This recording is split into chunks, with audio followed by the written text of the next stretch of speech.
Hello kids, welcome to Science with Savi.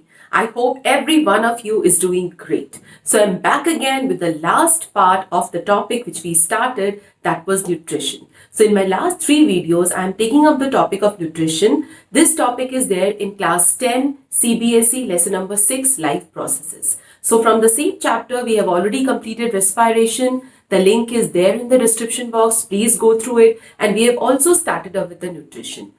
So in the last videos, we have started and learned a lot about nutrition. We started with what is nutrition, the different type of nutrients, the mode of nutrition, the different type of nutrition in plants and also the nutrition in animals. So we started with the nutrition in animals. We learned about the nutrition in simple organisms, unicellular organisms like amoeba and paramoecium. And we started up with the human digestive system, that is a nutrition in human beings. So in my last video, you will find the link in the description box. Please go through it. In my last video, I started up with the human digestive system. I divided the human digestive system to explain you in a better way into two parts. One was about the gastrointestinal tract or the alimentary canal or the digestive tract, and next is the accessory glands. So in today's video, I'm going to talk about the accessory glands which help the secretions of which glands help in the process of digestion.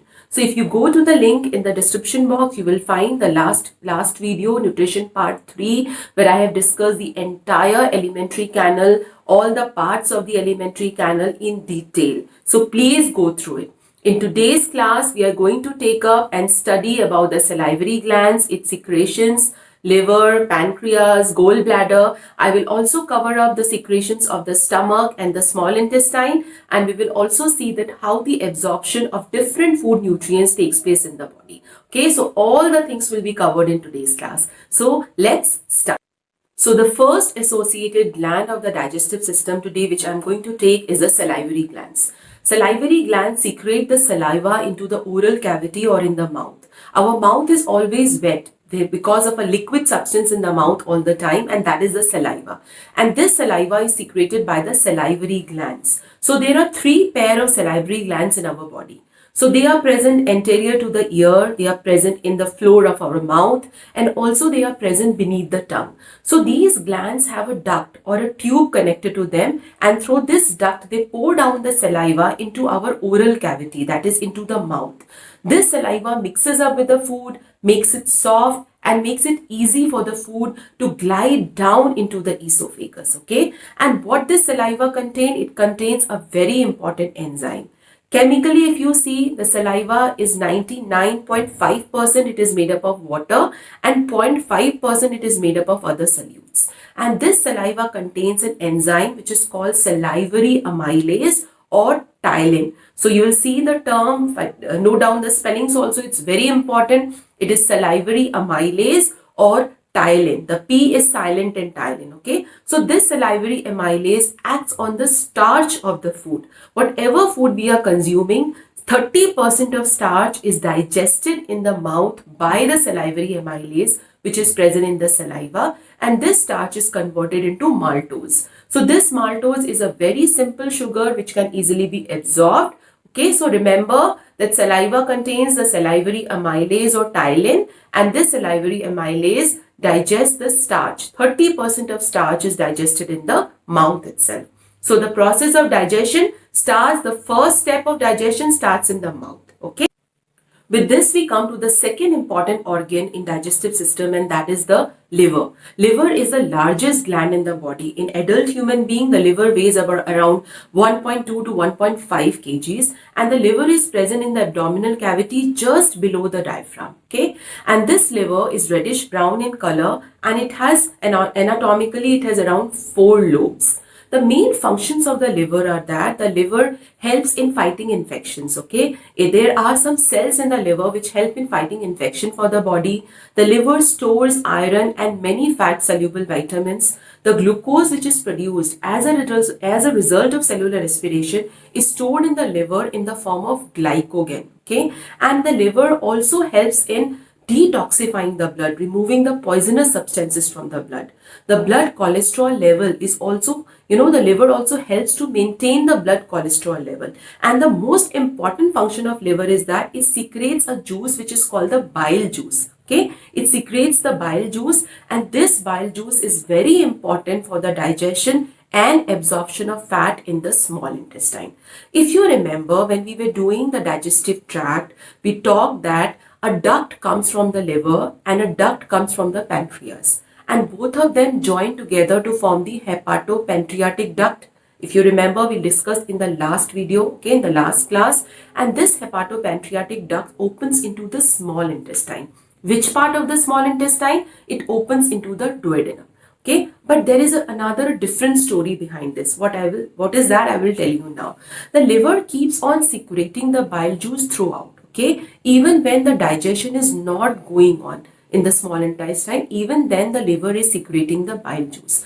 Now there is a sphincter. Okay, there is a sphincter between the hepatopancreatic duct and the duodenum. Okay, so the place where the duct is entering the duodenum, there is a sphincter, and this sphincter remains closed. Okay, when the digestion is not going on, that is when there is no digestion going on, the door or the sphincter is closed. That is, the bile cannot enter the duodenum. It cannot enter the small intestine. But the liver is continuously producing the bile. So in that case, where does the bile go and get stored? So in that case, when the sphincter is closed, when the digestion is not going on in the small intestine, at that time the bile which is secreted by the liver, it gets temporarily stored in another organ which is called the gallbladder. Okay, this gallbladder is situated on top of the liver. It is a small organ. The main most important function is that it stores the bile secreted by the liver. And when the digestion of meal starts in the duodenum or in the small intestine, at that time the sphincter opens, the door opens, and from the gallbladder the bile is secreted into the duodenum. This is the only function which the gallbladder plays. So this is very, very important, which you need to understand. The bile which is released by the liver is made up of bile acids, bile pigments, and bile salts, and they play a very important role in the digestion of fat. Okay, this is the most important function of the bile juice which is secreted by the liver. With this, we come to the next important organ, which is the pancreas. The pancreas is an elongated gland that lies behind and below the stomach and above the first loop of the duodenum, as you see in the picture here. The pancreas secretes a pancreatic juice. About 1500 ml of pancreatic juice is secreted per day by the pancreas. Along with the pancreatic juice, the pancreas also secretes two very important hormones. You must have heard the name. It is insulin and glucagon. Right now, the functions are not that important, but you should know that insulin and glucagon are two important hormones which are secreted by the pancreas. The pancreatic juice contains some very, very important enzyme. Please look at the board very carefully. The first pancreatic enzyme which is present in the pancreatic juice is a protein digestive enzyme, and this is the trypsinogen. This trypsinogen is in inactive form. That is, it is not in an active form. We have to activate the trypsinogen. So how it will happen? So there is another enzyme which name is enterokinase. Okay, it is also secreted. Enterokinase. This enterokinase acts on the trypsinogen and converts it into trypsin. Now trypsin is ready to act on the protein. It is in active form and it can bring about the digestion of the protein. Two other important enzymes of the pancreas are the chymotrypsin and the carboxypeptidases. Pancreatic juice also contains pancreatic amylase, which is used for the digestion of carbohydrate. It is like the salivary amylase which was secreted by the salivary glands. It also contains the pancreatic lipase, which is used for the digestion of fat. So these are some important enzymes which are there in the pancreatic juice. After this, I will also discuss about the gastric juice. When we were doing the digestive tract, we learnt about the stomach, that it's a sac-like organ. It has various folds inside it, okay, and there are cells of the stomach releases some juices, okay. These gastric juice act on the food and help in digesting them. Now, what are the constituents of the gastric juice? This we will see now. The gastric juice, that is, there are some cells, specific cells which in the stomach which are releasing this gastric juice. So this gastric juice, number one, contains a very important protein digesting enzyme which is the pepsinogen. Don't be confused. Trypsinogen was there in the pancreatic juice. Okay, get it very clear. Trypsinogen was there in the pancreatic juice, and in the stomach gastric juice, what we have? We have pepsinogen. This pepsinogen, P for pepsinogen, P for protein. So this is also a protein digesting enzyme. This pepsinogen is also in the inactive form. Okay, it has to be converted, it has to be activated, okay, to make it work. So pepsinogen is converted into pepsin by the action of HCl, hydrochloric acid. This is also present in the gastric juice. So number one, the gastric juice contains pepsinogen. It contains the hydrochloric acid, HCl. This HCl only helps in converting the pepsinogen into active pepsin. And the gastric juice also contains the gastric lipase. This lipase helps in the breakdown of fat. Now we will also see what are the juices of the small intestine. If you remember, we learned that the villi, microvilli and the cells of the small intestine also release the intestinal juice which is called the succus entericus. It is very important. The intestinal juice also contains variety of protein digesting enzyme. It has proteases, lipases, amylases. So all these enzymes also act on the food and they help in the digestion of food. So in the entire process of human digestive system, we have studied the gastrointestinal tract or the alimentary canal, all the different parts of the alimentary canal, mouth, pharynx, esophagus, stomach, small intestine, large intestine. We also studied the accessory glands, okay, the salivary glands which is there in the mouth, which helps in the formation of saliva, the liver which is present there, which pours down the bile juice into the small intestine. We learned about the pancreas, it releases the pancreatic juice. We also studied that how the bile juice is stored temporarily in the gallbladder and then keeps on releasing in the small intestine. We have also seen that the stomach also releases the gastric juice which contain very important enzyme, and the small intestine also releases many digestive enzymes. Okay, so this is all about the human digestive system. So now briefly I'm going to take up another part, that how the process of digestion starts from the mouth, stomach, small intestine and large intestine. Okay, with this we will finish the entire topic. The entire process of digestion is carried out by mechanical process and chemical process, and the first process of digestion starts in the mouth. Okay, so we will see how the digestion starts in the mouth first. So in the mouth we know that the teeth breaks down the food into smaller particles, the salivary glands releases the saliva, the tongue helps in mixing of the broken food with the saliva and turns into a semi-solid substance consistency which is called as a bolus. The saliva contains salivary amylase or ptyalin, and this salivary amylase or ptyalin converts the starch into maltose. Okay, so first the digestion starts in the mouth by the conversion of starch into maltose. Then this food bolus travels through the esophagus and reaches the stomach. So let's see what happens, what digestion takes place in the digestion by both mechanical and chemical means takes place in the stomach. The churning movement of the stomach makes the food break down into much smaller size, and then the food mixes up with the gastric juices and its partially digested food is known as the chyme. Now in the stomach the digestion of protein takes place. Okay, pepsin enzyme acts on the protein. We know that the gastric juice contains pepsinogen which is converted into pepsin by the action of HCl. So this pepsin acts on the protein. The gastric lipase also acts on the lipid. So digestion of lipid or fat also takes place in the stomach. So these are the two major digestion which is taking place in the stomach, digestion of protein and the digestion of fat.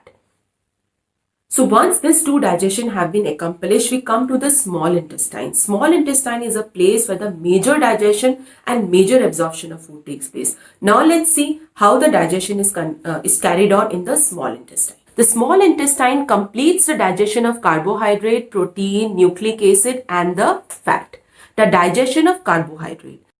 We know that the pancreatic secretions like the pancreatic amylase. If you remember, the pancreatic juice has pancreatic amylase.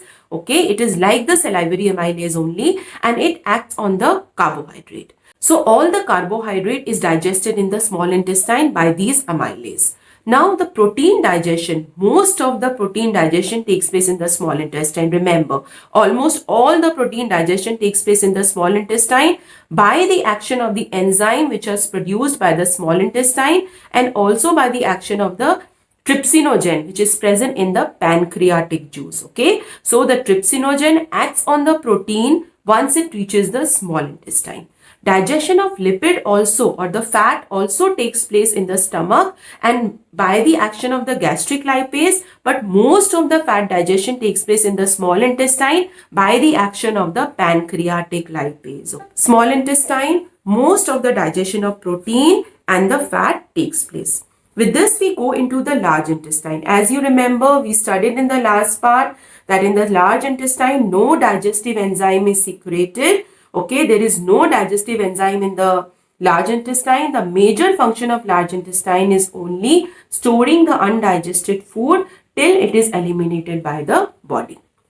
So in this way, the process of digestion is accomplished from the mouth, in the stomach, in the small intestine, and almost no digestion takes place in the large intestine.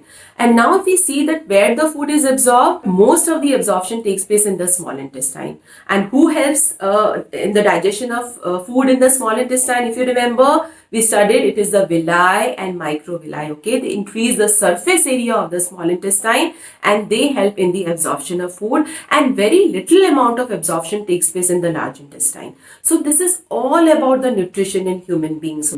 So I hope through all these four series of videos of nutrition, the entire topic is clear. I have taken some things in detail. I have explained more about some of the parts and some of the topics. Okay, so don't worry about it. It is very important to understand some things in little depth. Okay, it's not required that you need to write everything in your exam, but if you understand anything, any topic in detail, it will always help you in having a very clear concept about it. Okay, if you follow these 4 videos about nutrition, I can guarantee you will be able to crack any of the question which is coming from this topic. So please stay tuned. Okay, and thank you so much for giving so much of views. Okay, liking the videos. Please share with your friends, definitely. Please share the link with your friend, definitely. I'm coming up with the next part of the life process, that is excretion, very soon. So by the time, take lot of care of yourself. Keep reaching out. I'm always there. I'm really trying my best to make this process really helpful for all of you dear students. Okay, so take care. We are going to meet very soon. Bye bye. Keep learning and keep exploring.